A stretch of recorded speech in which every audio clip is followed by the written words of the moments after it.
Lower Manhattan, New York City, September 11, 2001. This tragic event marked the declaration of a global war on terror led by the United States government and its allies. The world changed after 9/11. September the 11th, for me, was a wake-up call.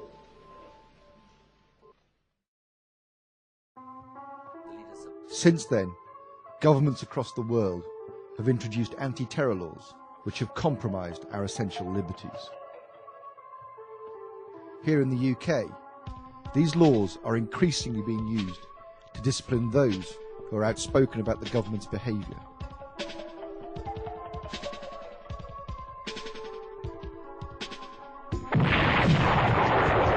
The Western invasions of Afghanistan and Iraq have claimed hundreds of thousands of lives.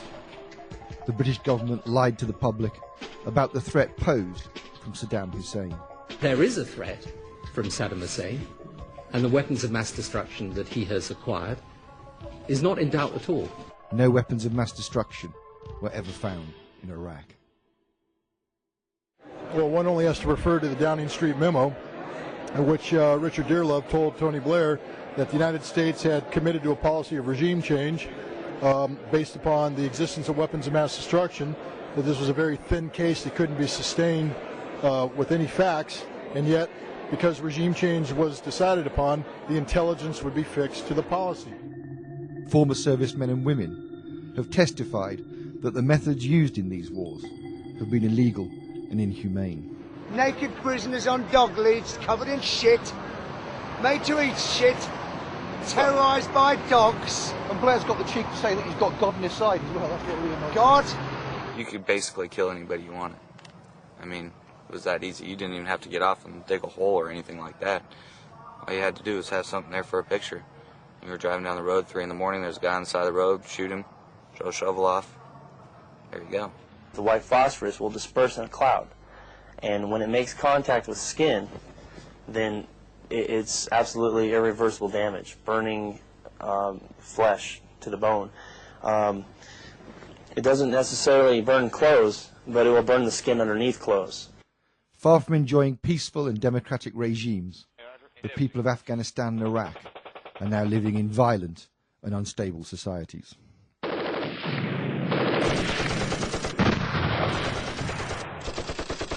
British companies have made profits in excess of 1.1 billion from the Iraq War. Oil and gas deals signed in Afghanistan and Iraq have benefited Western corporations, not the people of the Middle East. Several memos now in the public domain confirm that the British Prime Minister and the American President agreed to invade Iraq regardless of what the UN Security Council decided. According to a leaked official memo, Bush and Blair discussed flying U-2 spy planes disguised in UN colours over Iraq to provoke Saddam Hussein into retaliation. This is just more evidence of the smoke and mirror tactics adopted by the Western power elite. For a number of years now, it has been readily accepted that the official story of 9/11 does not stand up to independent scrutiny. In the 5 years since, irrefutable evidence has emerged indicating that 9/11 was an inside job. We started running. Floor by floor, it started popping out. It was like, it was if they had detonated. They were planning to take down a building. Boom, boom, boom, boom, boom, boom, boom. Politicians, scientists, journalists, academics, researchers, even Hollywood actors have gone public. Thousands of 9/11 activists around the world have been spreading the facts. Yet the mass media still barely covers this mounting body of evidence and ignores the views of millions in the US and tens of millions across the world. In the year 2000, a document entitled Rebuilding America's Defenses was published by a private right-wing US think tank known as the Project for the New American Century, or the Neocons. In it, they laid out their plans for Middle East domination in order to maintain control of the world's energy resources. They noted that a cataclysmic and catalyzing event, like the attack on Pearl Harbor during World War II, would help mobilize American opinion behind their war agenda. 9/11 was that event. As a result, the majority of British politicians supported the US-led war on terror. Recently, the UK and Ireland 9/11 Truth Movement have lobbied MPs to take a look at the compelling evidence that contradicts the official story. Judging from their responses, it appears most MPs deem themselves too busy to even consider the possibility that they have been duped for so long. Unfortunately, the majority dismiss rigorous scientific research and objective evidence as conspiracy theories. It is simply no longer plausible that the British government and its security services are unaware of the facts which indicate that 9/11 and other terrorist attacks were false flag operations. For a number of years, the evidence of MI5 and MI6 complicity in terrorist acts has been publicly available. Undercover intelligence agents who penetrated the IRA have risked their lives to expose the army and MI5's role in arms dealing, terrorist bombings, and the murder of civilians. I know from painful personal experience that MI6 in 1996 funded associates of Osama bin Laden in Libya to carry out an assassination on Colonel Gaddafi.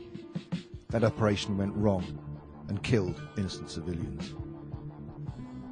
Publicly available records confirm that the intelligence services have in the past sheltered and protected terrorists.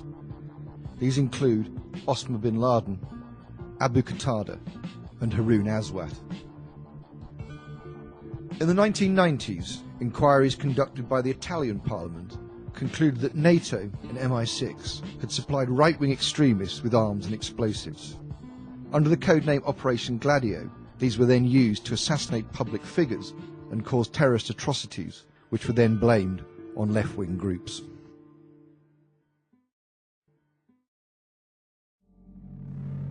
It is now clear that false flag operations are part of a strategy of tension designed to instill fear in the civilian population and create unprovoked hatred towards minority groups.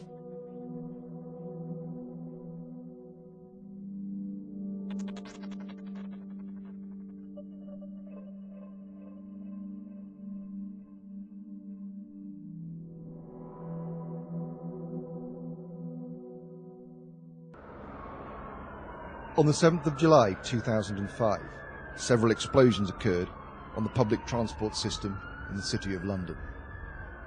The police initially reported that power surges had caused the blasts. Hours later, this scenario was discounted. In the 2 days that followed, different accounts emerged concerning the times that the bombs detonated. 2 days later, London Underground, the Metropolitan Police and the British Transport Police reported that 3 bombs exploded almost simultaneously on 3 separate tubes at around 0850.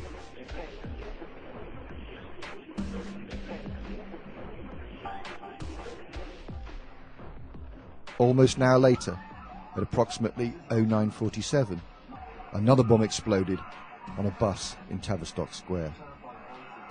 52 passengers were killed.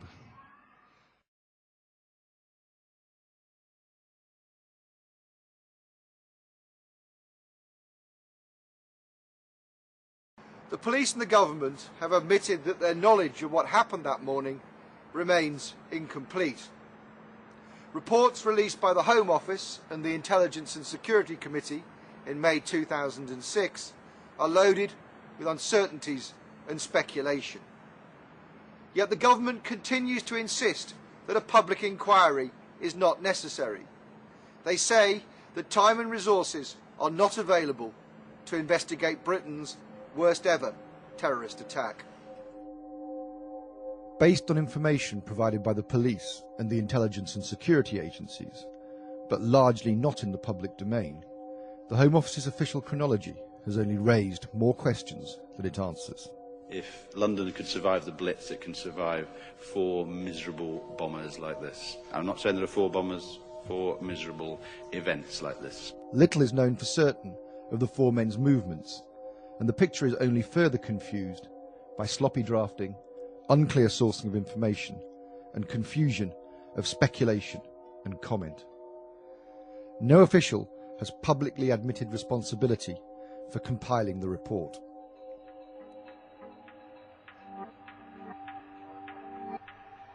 On the 7th of July, several interesting stories emerged. Amy Teeble, writing for the Associated Press, reported that the Israeli embassy in London had received a warning of possible terrorist attacks from Scotland Yard, minutes before the bombs exploded. Officials have said Israeli Minister Benjamin Netanyahu did not leave his hotel to attend an economic conference because of this warning. On the day of 7/7, Peter Power, the managing director of Visor Consultants, gave an interview to the BBC and ITN. In those interviews, he made abundantly clear that his organisation was running a counter-terrorist training exercise which involved bombs going off simultaneously at different London Underground stations. Today we were running an exercise for a company, bearing in mind I'm now in the private sector, and we sat everybody down in the city, 1,000 people involved in the whole organisation, but the crisis team, and the most peculiar thing was we based our scenario on the simultaneous attacks on the Underground and mainline station. So we had to suddenly switch an exercise from fictional to real. And one of the first things is, get that bureau number. When you have a list of people missing, tell them.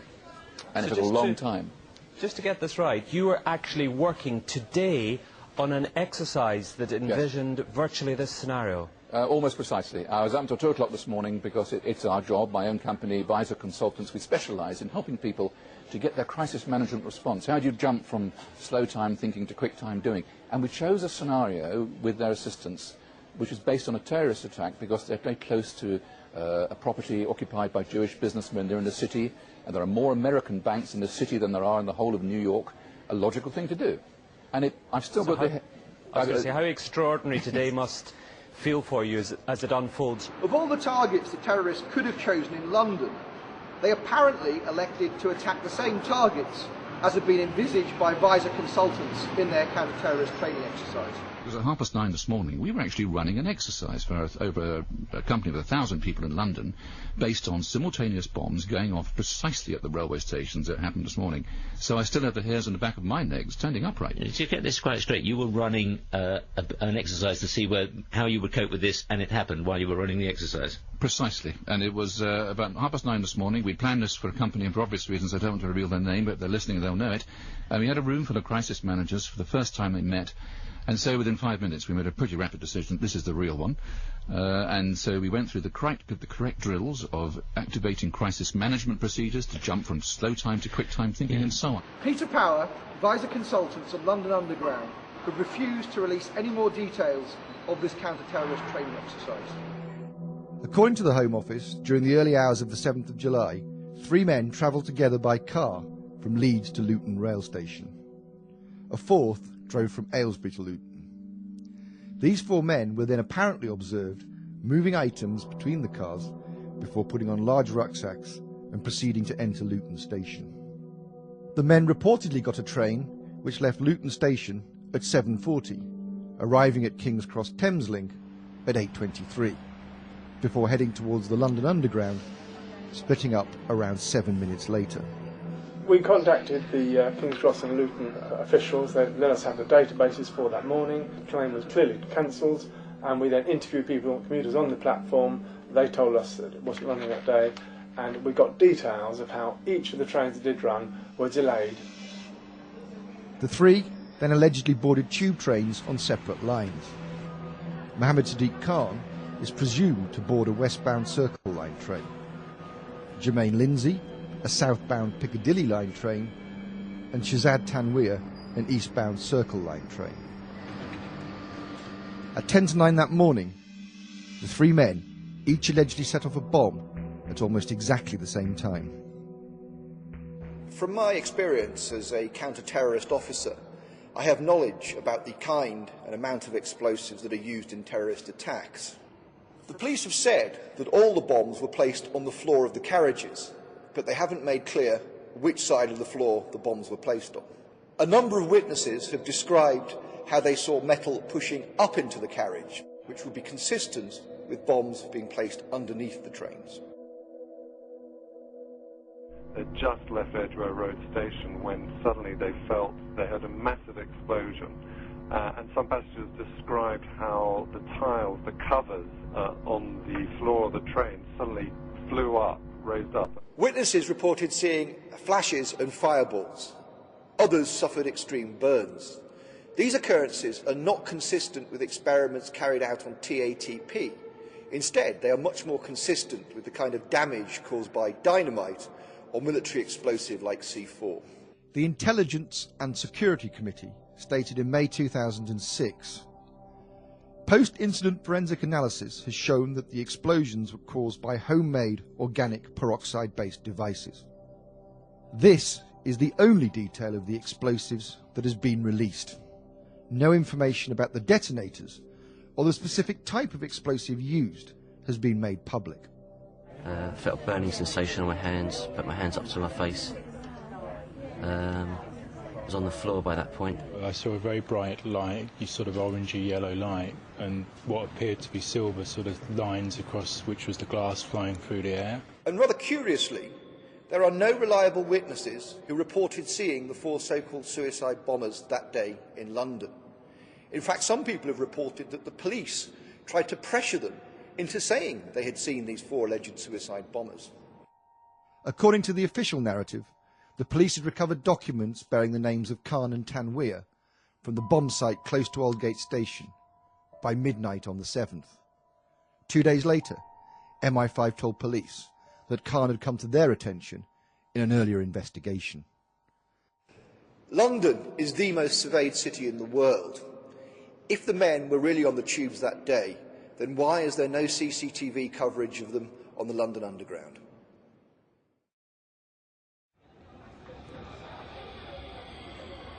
According to the Home Office, Hasib Hussain exited King's Cross Underground onto Euston Road, attempted to contact the other 3 men on his mobile before re-entering the station to go to Boots and W.H. Smith's, where he may have bought a battery. At 9:06, Hussain reportedly went into McDonald's on Euston Road, spending about 10 minutes there. 3 minutes after that, he was reportedly spotted on Gray's Inn Road, before being possibly identified on a number 91 bus from King's Cross to Euston. The official report assumes that he then switched to the number 30 bus at Euston. At 9:47, a bomb went off on a number 30 bus, which after being diverted had ended up at Tavistock Square. A red bus, emblematic of the City of London, was where the 4th and final explosion took place, when it exploded outside the British Medical Association in Tavistock Square. In my opinion, the damage is inconsistent with a single peroxide-based device detonating in one place. Unconfirmed reports by Stagecoach employees have suggested that irregular maintenance work took place on the bus in the weeks prior to 7/7. Although almost all London buses have CCTV, the 3 cameras on the bomb bus were not working that day. There has been no official explanation for this. The entire attack should have been caught on traffic cameras, yet no footage has ever been released. It is also important to note that none of the reported survivors have identified Hasib Hussain as the bus bomber.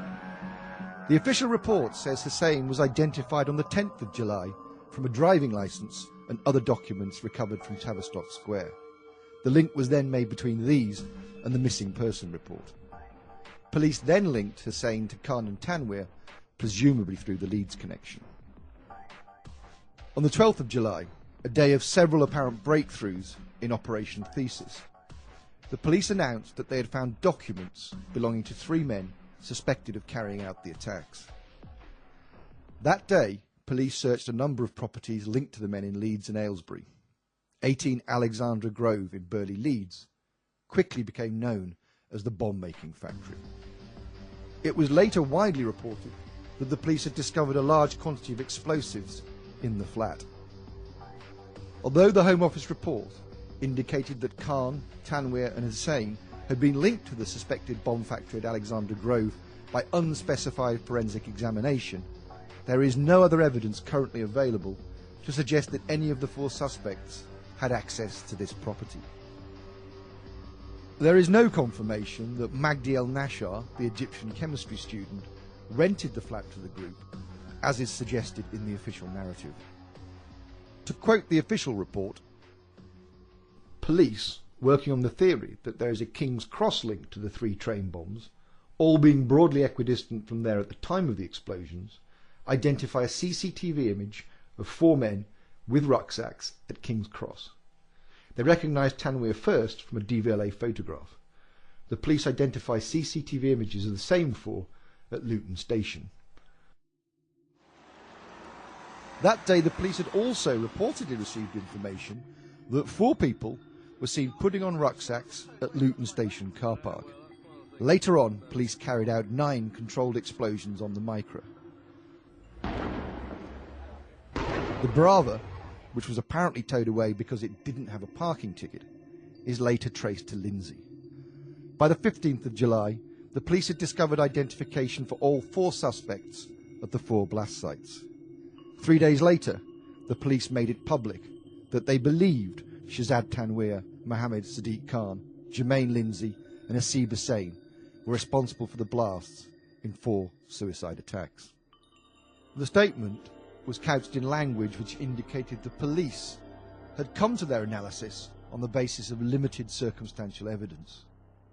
It was far from a firm conclusion. As the Intelligence and Security Committee stated in May 2006, the devices were almost certainly detonated manually by the bombers themselves in intentional suicide attacks. Police are, though, clear about one thing. The 4 men in no way fitted the established profile of a suicide bomber. Tanweer, 22, who lived in Leeds, was a sports science graduate who helped out with his family's business. Although he drove a Mercedes, he had supposedly hired a Nissan Micra, which was reportedly used as the vehicle to transport himself, Khan and Hussain to Luton. Staff at rental companies have been instructed by police not to disclose information to journalists or investigators. A number of sources have recalled Tanweer playing cricket with friends in Leeds the night before the bombings. According to the Home Office report, he was filmed at Woodall services on the M1, buying snacks and arguing with a member of staff over his change at 4:54 a.m, hours before the blasts. Hussain, 18, still lived with his parents and his brother in Leeds. He had completed his MVQs at college and had just been accepted to study a business degree. He was engaged to be married. Lindsay, 19, born in Jamaica, had lived in Britain since childhood. Married with a young son, he was expecting his 2nd child. A carpet fitter by trade, he lived in Aylesbury, Buckinghamshire at the time of 7/7, but was reportedly considering moving to Leeds. Khan, 30, married with a daughter, was also expecting his 2nd child.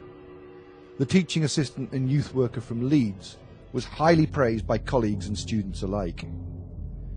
Access to his local education authority file revealed that Khan had been trusted by the police to the point of helping them in work designed to combat the problem of gangs in Leeds.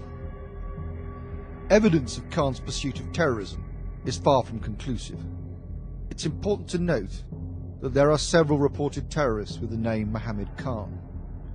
Media stories of Khan's terrorist links, gleaned through anonymous security sources, remain unconfirmed. From what is known of Mohammed Sadiq Khan, it would seem unlikely that he could have been in a position to meet terrorists in Israel and the Philippines. The Home Office inquiry looked into these media allegations and found that they had no basis. Soon after the attacks, allegations surfaced of terrorist training and anti-Western indoctrination at gyms in Leeds, which Khan helped to run. The official narrative found these reports incomplete, conflicting, and based on hearsay. The Home Office admits it is difficult to be sure what the facts are. No reliable evidence has emerged that Tanweer, Hussain or Lindsay were motivated by religious and political issues to the point of violence.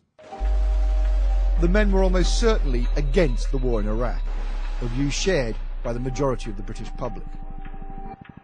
Millions of people have protested against the Iraq war in London.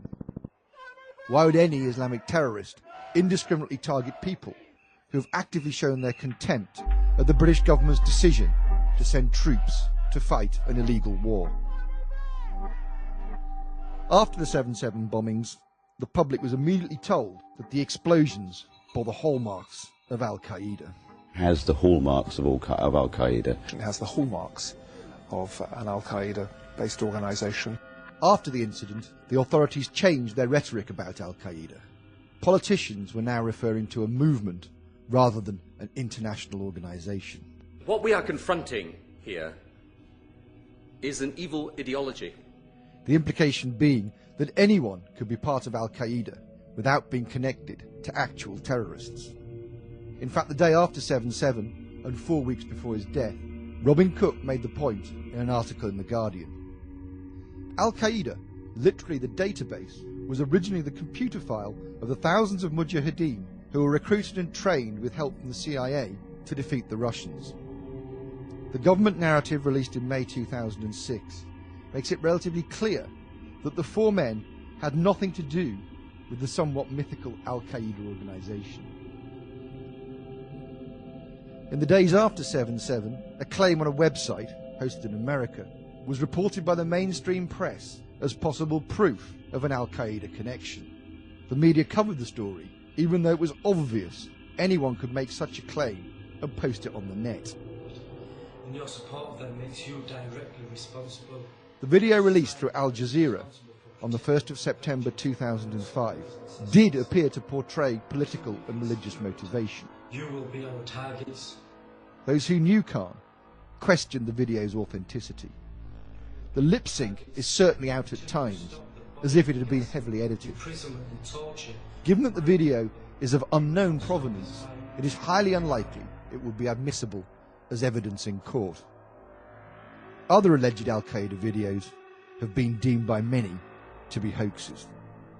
There has been no expert analysis of the video's credibility. The press insinuated that the video of Mohammed Sadiq Khan was evidence of his involvement with Al-Qaeda terrorists. Even if the video is completely authentic, Khan makes no reference in it to planning any attack. At first, the authorities stated that the men were clean skins, suspects who'd not previously come to their attention. But shortly after 7/7, it was revealed that MI5 had terrorist records of Khan and Tanweer. If we look at the information in the public domain, then it certainly does appear that Khan may have intended to fight war in an occupied zone like Iraq or Palestine, especially if MI5's recording of him discussing jihad abroad is genuine. If the recording is authentic, then MI5 has serious questions to answer. If Khan did come to attention on the periphery of a terrorist investigation and was not a threat, as MI5 have asserted, then it is reasonable to speculate that he may have been an agent of the intelligence services. If this was the case, then he would have had to behave like an extremist in order to win the trust of those he was tasked to report on. If these are clean skins, how can we blame the security services for not having been on their trail? As it's turned out, as I think was predictable and predicted, this has turned out to be not the case. Really, the level of information that was coming in about Khan, particularly if these American reports especially, which now seem to be being backed up by the actual American authorities, not just appearing in an author's book, that they tipped off the British about the specifics of Khan. And this was quite a serious plot in the United States that we were talking about, an attempt to blow up synagogues and so on. The amount of information coming in and the quality of information coming in, the fact that that has been so consistently overlooked, it would appear, by the security service MI5, to me suggests really only one of two options. Either A, we've got a level of incompetence that would be unusual even for the security service, but B, possibly, and this is a possibility, that his man Khan may even have been working as an informant for the security service. It's difficult otherwise to see how it can be that they've so covered his tracks in the interim. Since the bombings, information has been leaked to the press, rather than being officially released to the public, or seemingly, even the government. The time has come for our laws to change. It is no longer acceptable that the intelligence services can hide behind a veil of secrecy and play games with the media and the government. From my own experience of working within the intelligence services, I know that MI6 runs agents of influence within terrorist groups. I also know that the secret services provide forged documentation and safe houses to the terrorists they're working with to help them evade detection and capture. Former US Attorney General and current terrorism expert John Loftus told Fox News that Aswat had been arrested in 1999 in connection with a terrorist training camp. He had been later released after MI6 had interceded on his behalf. The clear implication was that Aswat was an MI6 agent. Aswat is believed to be the mastermind of all the bombings in London. On the 7/7 and 7/21, this is the guy, we think. This is the guy, and what's really embarrassing is that the entire British police are out chasing him, and one wing of the British government, MI6, or the British Secret Service, has been hiding him. And this has been a real source of contention between CIA, Hold on, the John. Justice Department, and Britain. MI6 has been hiding him. Are you saying that he has been working for them? Oh, I'm not saying it. This is what the Muslim sheikh said in an interview in a British newspaper back in 2001. So he's a double agent, or what? He's a double agent. He's Yeah, working for the... So he's working for the Brits to try to give them information about Al-Qaeda, but in reality, he's still an Al-Qaeda operative. Yeah, the CIA and the Israelis all accused MI6 of letting all these terrorists live in London, not because they were getting Al-Qaeda information, but for appeasement. It was one of those you leave us alone, we leave you alone kind of things. Now, we knew about this guy Aswat. Back in 1999, he came to America. The Justice Department wanted to indict him in Seattle because him and his buddy were trying to set up a terrorist training school in Oregon. So they indicted his buddy, right? But why didn't they indict him? Well, it comes out, we've just learned that the headquarters of the U.S. Justice Department ordered the Seattle prosecutors not to touch Aswat. Hello. Now, hold on. Why? And that's, well, apparently Aswat was working for British intelligence. In the weeks after 7/7, Aswat was arrested in Zambia. He was subsequently sent back to the UK and is still, at this moment, in HMP Belmarsh. The US are trying to extradite him back there under terrorist charges. Several media outlets have reported that Aswat was in communication with the so-called suicide bombers on the day of 7/7. Yet this information, although being taken seriously by certain quarters in the intelligence services, is not being taken seriously by the Met. They have failed so far to question Aswat in connection with his suspected role in the bombings. The intelligence community considers Al-Mujahideen, the organisation that Aswat was associated with, to have been a British-based recruiting wing of a larger terrorist network. It is understood that since the 1990s, the British security services have allowed Muslims to be recruited and trained in order for them to fight in conflicts around the world, where their role would be beneficial to the state. Crispin Black, the former Cabinet Office intelligence analyst, has suggested that the failure to pursue many terrorist suspects in Britain is as a result of an appeasement known as the Covenant of Security. According to Black, this refers to the long-standing British habit of providing refuge and welfare to Islamic extremists on the unspoken assumption that if we give them a safe haven here, they will not attack on these shores.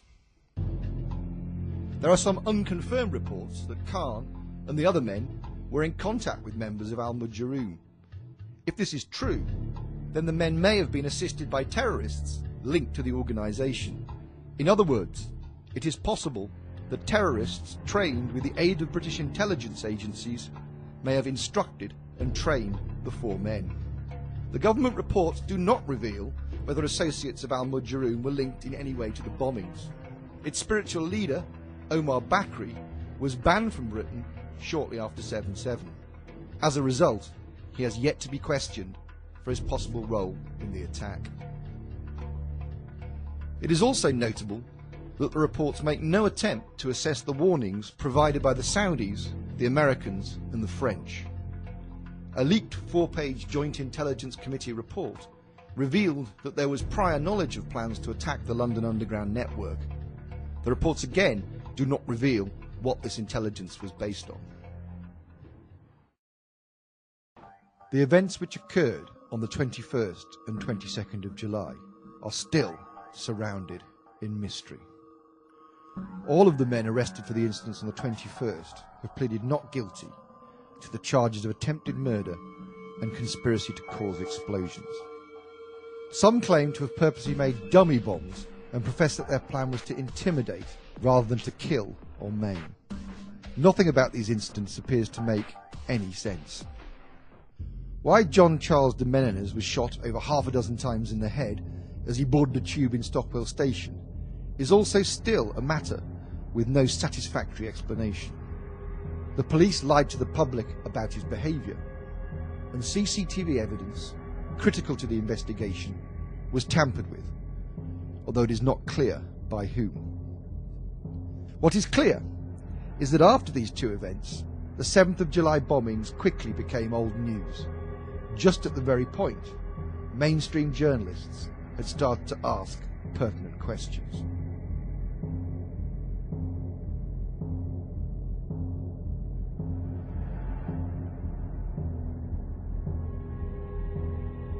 The terrorist alert level had been lowered more than a month before the attacks, from severe general to substantial. It is not clear why MI5 advised the government to reduce the threat level. The meeting of the G8 leaders in Scotland was surely a time when security should have been increased. We are united in our resolve to confront and defeat this terrorism that is not an attack on one nation, but on all nations and on civilized people everywhere. At the time, the G8 had made little real progress with debt relief or abolishing poverty. But this fact was barely reported due to the inevitable focus on the bombings. The war on terror goes on. I was most impressed by the resolve of all the leaders in the room. Their resolve is as strong as my resolve, and that is we will not yield to these people. We will not yield to the terrorists. Since the July 7 attacks, further anti-terror legislation has been passed. The biometric identity scheme has been approved, and the legislative and regulatory reform bill has been proposed. It would give ministers the power to amend any law passed by Parliament.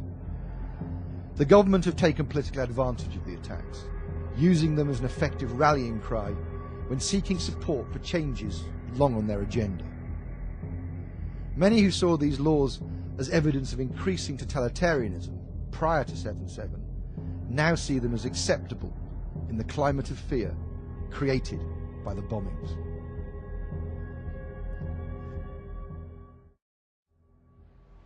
Due to the conflicting and unconfirmed stories published in the media and the distinct lack of well-sourced information, it is impossible to say exactly what happened in London on the 7th of July 2005.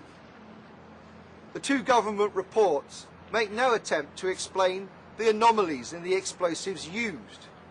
They make no reference to the coincidence of a counter-terrorist exercise taking place that morning.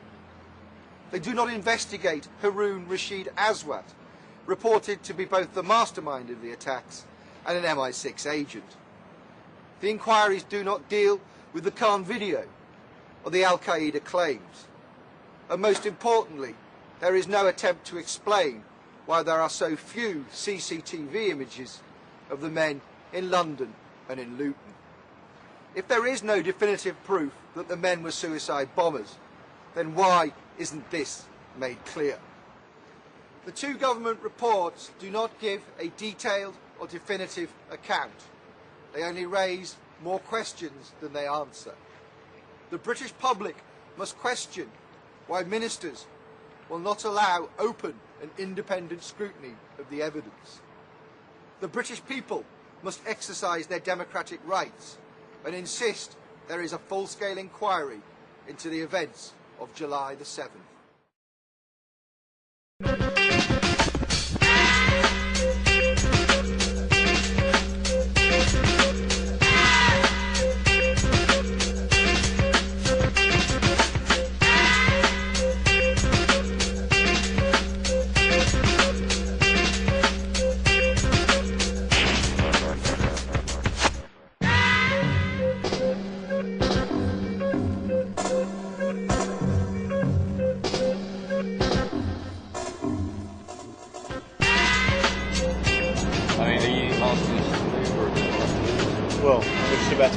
moments in This is a professional home video.